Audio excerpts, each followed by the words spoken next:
Hello everyone. मैं हूं doctor Debashish Chaudhary. मैं सीनियर कंसल्टेंट एवं clinical lead Narayana hospital Gurgaon के सर्जिकल ऑन्कोलॉजी डिपार्टमेंट में काम करता हूं। जैसे कि हम जानते हैं कि ये सर्वाइकल कैंसर अवेयरनेस मंथ है। मेरे साथ हैं मेरे कलीग एवं मित्र डॉक्टर विदुर, जो कि कंसल्टेंट हैं मेरे ही डिपार्टमेंट में यानी सर्जिकल ऑन्कोलॉजी में। तो डॉक्टर विदुर, सर्वाइकल कैंसर के बारे में आप क्या बताना चाहेंगे? Sir, cervical cancer is a second most common cancer in the female. It is important because it is one of the cancer which can be prevented and a curable kind of disease if and when diagnosed at an appropriate stage. So every one should know about it awareness and should get treated in an appropriate time. And there are many multimodalities treatment are available even at the prevention level also. Doctor Vidur ने एक बहुत अच्छी बात बताई हम लोगों को। इस बात को मैं एक लेवल और आगे ले जाना चाहता हूँ। अगर हम देखें सभी कैंसर जिनको हम प्रिवेंट कर सकते हैं, तो एक नंबर है 30 से 50% जो कैंसर होते हैं वो प्रिवेंटेबल होते हैं। उस प्रिवेंशन में जो कैंसर इन्फेक्शन रिलेटेड होते हैं उसके अगेंस्ट वैक्सीन है। और ये वैक्सीन प्रिवेंटेबल कैंसर्स में दो प्रमुख कैंसर हमेशा हमें याद करने चाहिए, और हमें हमेशा देखना चाहिए कि हम क्या उनको वैक्सीन देके प्रिवेंट कर सकते हैं, क्या वो एलिजिबल हैं। तो उसमें प्रमुख जो मैं मेंशन करूंगा वो है सर्वाइकल कैंसर, और दूसरा होता है हेपेटाइटिस बी रिलेटेड वैक्सीन के जो आगे लिवर फेलियर होता है और सिरोसिस होता है, उससे भी हेपेटाइटिस बी वैक्सीन देने से ये कैंसर प्रिवेंट हो सकता है। तो डॉक्टर विदुर, हम सर्वाइकल कैंसर के बारे में और जानकारी लेंगे आपसे। सर्वाइकल कैंसर के लिए क्या क्या ट्रीटमेंट मोडालिटीज अवेलेबल हैं? Sir first at the prevention level, like prevention इसका क्यों मतलब ये टर्म आया भी इस कैंसर के अंदर, क्योंकि ये जो कैंसर है एक वायरस के साथ एसोसिएटेड होता है जिसको कहते हैं कि human papilloma virus. So vaccine against that virus help us to treat और prevent of happening of this cancer. Like that virus जो है इजीली अवेलेबल है, that is by the name of Gardasil 4 and Gardasil 9 and Cervavac, and that is that should be given for both male and female, because that virus can affect both the genders, and if we prevent the occurrence of that virus by the delivery of this vaccine, this cancer can be prevented before its occurrence only. तो ये आपने बताया prevention के बारे में, जो कि बहुत अहम जानकारी है। अब हम ट्रीटमेंट के बारे में जब बात करें, तो कैसे आप सिलेक्ट करते हैं कि कौन से पेशेंट में किस तरह का ट्रीटमेंट और क्या-क्या ट्रीटमेंट मोडालिटीज़ हमारे पास मौजूद हैं? सर अगर cervix cancer, first of all whenever it comes to us at the pre form, मतलब अगर किसी को कैंसर नहीं हुआ है तो उसको हम प्री मैलिग्नेंट स्टेज कहते हैं। प्री मैलिग्नेंट स्टेज के अंदर अलग अलग मोडालिटीज़ होती हैं, लाइक उसके अंदर फिर फर्दर कैटेगराइजेशन किया गया है। सर्वाइकल इंट्रा एपिथेलियल नियोप्लेजिया करके एक वर्ड बोला जाता है ऑन्कोलॉजिकल टर्म के अंदर। अगर उसका लो ग्रेड है तो उसके अंदर ऑब्जर्वेशन ऑप्शन रहता है, अगर उसका हाई ग्रेड पे है तो उसके अंदर लोकल एक्सीजन्स ऑप्शंस रहते हैं, कई सारे मल्टीपल। अर्ली स्टेज जो कि स्टेज 1 सर्वाइकल कैंसर जब हम डायग्नोज करते हैं आफ्टर एप्रोप्रिएट स्टेजिंग के बाद एग्जामिनेशन और हम जो स्कैन्स करवाते हैं उसके अंदर सर्जरी भी एक ऑप्शन होता है।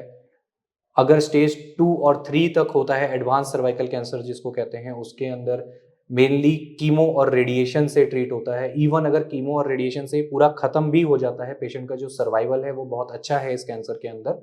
कभी कभार कुछ 1% पेशेंट्स के अंदर कैंसर ट्रीटमेंट के बाद वापस रिकरेंस भी हो जाता है। अगर ये कहीं और नहीं भी फैला है तो उसके बाद फिर अदर मोडालिटीज़ भी होती हैं, सर्जरी जिसमें से एक प्रमुख कारण मोडालिटीज़ बनती हैं ट्रीटमेंट की, जब अगर ये वापस रिकरेंस के अंदर आता है। सो आज के एरा के अंदर प्रिसीजन मेडिसिन के अंदर सर्वाइकल कैंसर प्रिवेंशन से लेके through vaccine, bye treatment happening of cancer, और अगर फिर से रिकरेंस हो भी रहा है तो हमारे पास कई सारी मोडालिटीज़ हैं इसको ट्रीट करने की।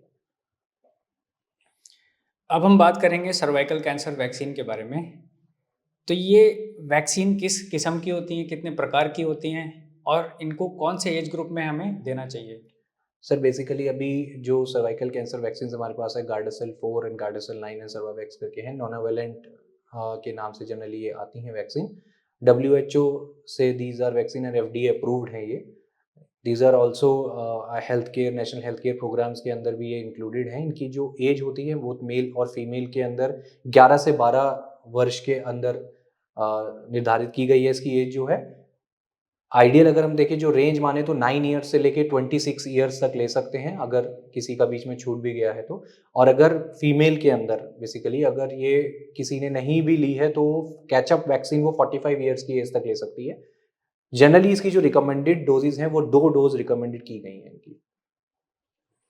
डॉक्टर विदुर, आपने ये शब्द लगातार कहा कि मेल में भी वैक्सीन होना चाहिए, तो आप इसको थोड़ा और अगर डिटेल में बताएं कि मेल में सर्वाइकल कैंसर वैक्सीनेशन क्यों ज़रूरी है? सर क्योंकि वैक्सीन जो हम दे रहे हैं वो एक वायरस के अगेंस्ट है, human papilloma virus, and this virus known to cause wart disease, genital warts एक टर्म होता है, उसको ये वायरस करवाता है उस वार्ड्स को। तो वो वायरस जो वार्ड्स कराता है हमारे जो जेनाइटल पार्ट्स होते हैं, लाइक पेनिस हो गया, एनल कैनाल हो गया, और sometimes in also in oral cavity also, मुंह के कैंसर जिनके अंदर होता है। तो अगर ये वायरस को ही हम प्रिवेंटिव वैक्सीन से खत्म कर दें तो शायद वो वार्ड्स ना डेवलप हो और वो कैंसर भी आगे उसमें डेवलप ना हो। और सेकेंडली क्योंकि मेल के अंदर अगर ये वार्ड्स डेवलप होंगे तो it can transfer to the female also, female partner also. तो it is both way, it is preventing to occurring of that virus in that particular person. ये आपने बहुत अच्छी जानकारी दी है। हर वैक्सीन के साथ कुछ एसोसिएटेड साइड इफ़ेक्ट होते हैं या मिथ होते हैं, इसको आप एक स्टेप और आगे ले जाके बताना चाहेंगे? सर बहुत मिनिमल से ही साइड इफेक्ट इसके डिस्क्राइब किए गए, नोजिया, वॉमिटिंग, डिजीनेस, और वो भी अगर अप्रोप्रिएट कंसल्टेशन और एक ऑन्कोलॉजिस्ट या फिर एक गायनेकोलॉजिस्ट की प्रेजेंस में दी जाती हैं eight appropriate centres with guidelines and everything observation, तो वो भी बहुत मिनिमल है। ऐसा कोई मेजर साइड इफेक्ट जनरली देखने को नहीं मिलता है। जो निर्धारित है वो पेशेंट को पूरा काउंसिल करके जब ये वैक्सीन दी जाती है। थैंक यू डॉक्टर विदुर, आपने एक बहुत प्रमुख जानकारी हम लोगों के साथ शेयर करी। सर, मैं दोबारा इसको एक बार समराइज़ करना चाहूँगा कि ये सर्वाइकल कैंसर अवेयरनेस मंथ है और सर्वाइकल कैंसर दूसरा प्रमुख कैंसर है लेडीज़ में। पहले पे आता है ब्रेस्ट कैंसर, और ये उन कैंसर में से आता है जिसका कि क्योर रेट अगर हम सही समय पे पकड़ पाएँ तो इसका क्योर रेट बहुत अच्छा रहता है। और ये उन कैंसर में है जिसको हम प्रिवेंट कर सकते हैं वैक्सीन के द्वारा, क्योंकि इसमें ह्यूमन पेपिलोमा वायरस एक प्रमुख कारण होता है इसके कॉजेशन का। और किस तरह और कब किस एज ग्रुप में हम ये वैक्सीन देनी चाहिए, ये भी आज डॉक्टर विदुर के साथ हमने ये जानकारी शेयर करी। कुछ अन्य जानकारी यदि आप हमसे जानना चाहते हैं तो हमसे संपर्क करें। धन्यवाद। धन्यवाद।